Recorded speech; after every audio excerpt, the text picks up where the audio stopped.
All right, so this is going to be my 2024-2025 college football playoff predictions. The bowl games or the conference championship games were pretty entertaining for the most part. I went 7-2 in my conference championship picks. I picked some upsets, like I picked Georgia, which was an upset. I picked Arizona State. I picked Clemson to upset SMU, and I predicted SMU to take that last spot over Alabama. So I had some good predictions there. So I want to see if I can have some good predictions in the actual bracket here as well. So let's just get into that. We're just going to go through this in the order they're up here. So Ohio State, Tennessee is going to be a very fun game. Ohio State obviously being led by Will Howard. They've been really good this year. Only losses are to Michigan and Oregon by a combined 4 points. They have some very good wins against Indiana and Penn State, who are in this bracket. So they obviously have some very good wins on their resume. And as for a team like Tennessee, they obviously are a good team as well, being in this tournament. They wins against Alabama and Florida, and they lost to Arkansas and a team like Georgia. Nico, I'm not even sure how to say his last name, is their quarterback. He's been pretty good. So some stats on these teams. Tennessee has the fourth best scoring defense in the league.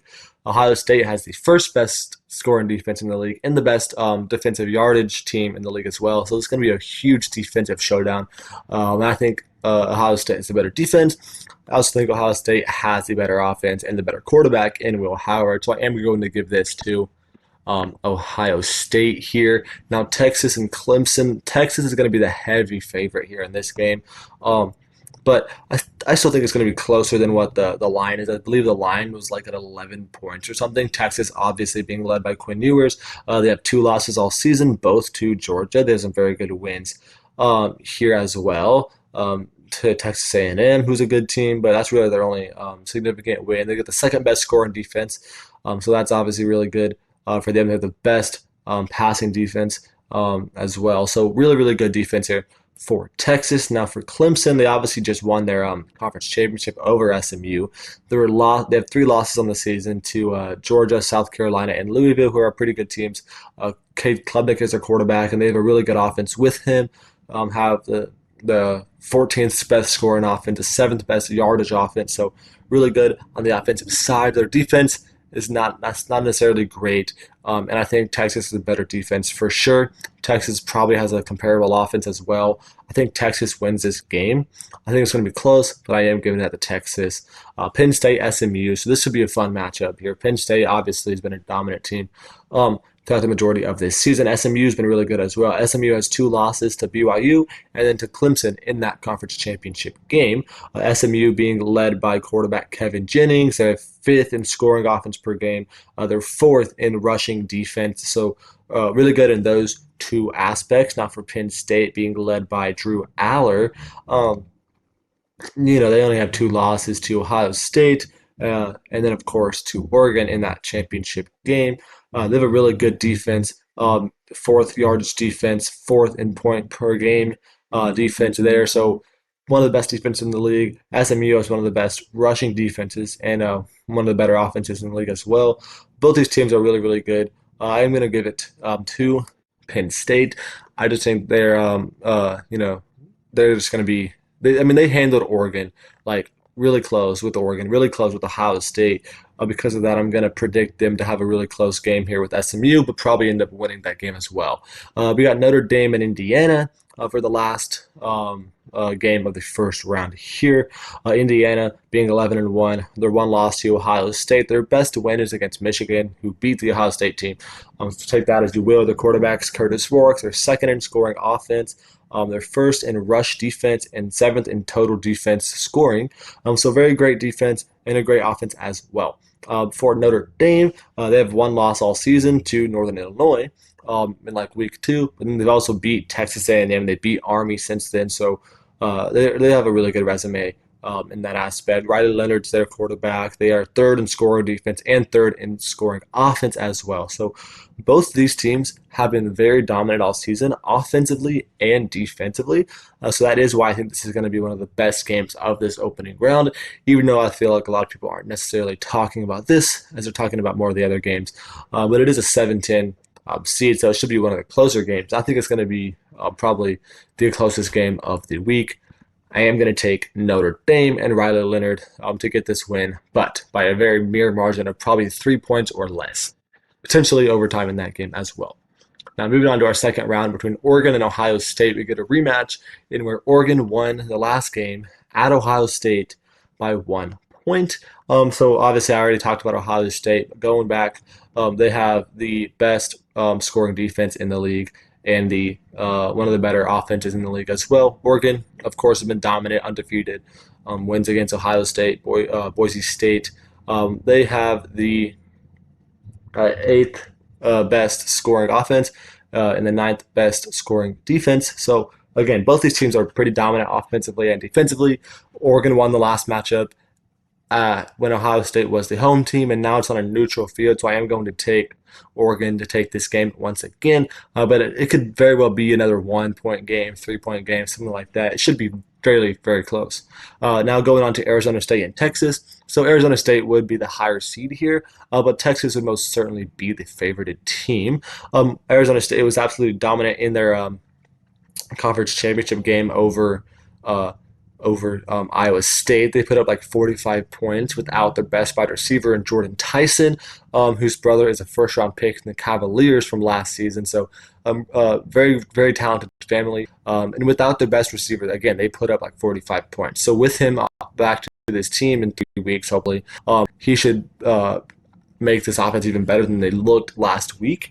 And because of that, I think their offense is going to be absolutely insane. It's going to be hard for Texas to stop that, but Arizona State does have a struggling defense, which is kind of going to be the main factor here. This could probably be a very high scoring game as well between both of these teams. Texas, like I said, has one of the best defenses in the league. Arizona State has one of the best offenses in the league, so it's going to be an interesting matchup in that aspect. I am going to take Cam Scatterbo and Arizona State to win this game. Close. This is technically an upset because Texas will be favorited, even though Arizona State is the higher seed. I'm taking the upset there. Boise State and Penn State. It should be a very fun game. If we just look at their one similar matchup they have all season, Boise State lost to Oregon by 3. Penn State lost by, it was like 7 or 8 points in the conference title game. So by that logic, Boise State would be a 4 to 5 point favorite here over Penn State. I would expect Penn State to actually still be favorited if they were to play in this game as well. Kind of like I talked about with Texas and Arizona State. It's kind of the same thing. The higher seed is probably not necessarily the actual favorite here. But this is going to be a very fun game. Boise State, one of the best rushing offenses in the league, third best scoring offense in the league. Penn State, like I said earlier, very, very good defensively as well, fourth in defensive points per game. So again, it's kind of like the same with Arizona State and Texas. You got one of the better offenses, like it's one of the better defenses in the league. I think Ashton Jeanty is the Heisman, and he's my Heisman at least. So I think it's going to come down to what Penn State can do to slow down Ashton Jeanty, and I personally don't think they're going to do enough. So I am going to take Boise State here to win this game. They got Georgia and Notre Dame. Georgia probably without quarterback Carson Beck for this entire bracket or entire playoff, which is disappointing because obviously he's their starting quarterback. But Gunnar Stockton looked really good when he took over for him in the SEC title game. So hopefully he doesn't play much worse or even plays maybe a little better than what Carson Beck was doing. That'd be really good for Georgia. You would hate to see them lose because their starting quarterback is out and their backup plays like garbage. But I think this is going to be a very close game, closer than it would be, again, if Carson Beck was playing. But I think Georgia's going to win this one pretty handily. That's just so good. They have one of the best offenses, defense in the league, like usual. They've been haven't been as dominant as they have been in years past, but this season I do think against Notre Dame specifically, they should be a heavy favorite, and I think they're going to win pretty handily. Um, Looking up top now, we got Oregon and Arizona State. Arizona State had a good run. I don't think they're going to be able to take Oregon here in this game. I mean, again, Arizona State's offense is really good, but they haven't played a defense like Oregon. Oregon's one of the best defenses in the league. I know they just played Texas, who's one of the best defenses as well. But I do think it's going to be a different task to have to do this against Oregon, especially when you have to defend Oregon, which has better offense than Texas. So that's going to be the main task. Dylan Gabriel is really, really good. Tez Johnson is a really good receiver. Oregon's probably going to put up 40 plus points on Arizona State. I don't think Arizona State's going to have the firepower to match that. Next, we got Boise State and Georgia in the semifinal down here. I think this will be a closer game than that Oregon Arizona State game for sure. Ashton Genty, again, is a dog. I very well could see Boise State pulling this game off. Personally, I'm going to have to pick Georgia here. Again, I just think their defense is going to be too much. I mean, their defense obviously is going to be having a task to be able to handle Ashton Genty. I think their offense is going to do enough to counteract that, and they're going to do a little bit more than Penn State was, and able to hold Genty, quote unquote, in check. He'll probably still get 100 plus yards, and a touchdown, which is still a very good game. But for Ashton Genty, those are numbers you would certainly live with. So that's going to lead me into the championship game between Oregon and Georgia. Oregon has never won a national championship before. Georgia won one just 2 years ago. But now again without Carson back, it's going to be interesting to see how good Gunnar Stockton plays. He's done at this point. He would have won them the SEC title game, got them to the college football national championship. So he obviously is not necessarily a liability for this team, but he still definitely could be a little bit more of a hindrance than Carson Beck was. So that's going to be an interesting storyline to monitor throughout this. Both teams are absolutely talented. One of the two of the best teams in the league. This is the matchup that I would be really, really enticed to see. I think it's going to be relatively low scoring, like 20s for both of these teams. I think both defenses are good enough to kind of hold these teams in check a little bit. But I personally do think if this game were to happen, that Oregon comes out on top. Dylan Gabriel wins national championship.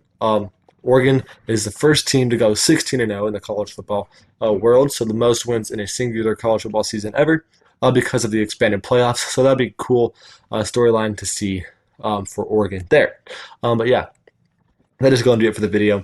Thank you for watching. Let me know your thoughts on this, and let me know who you think is going to win the national championship.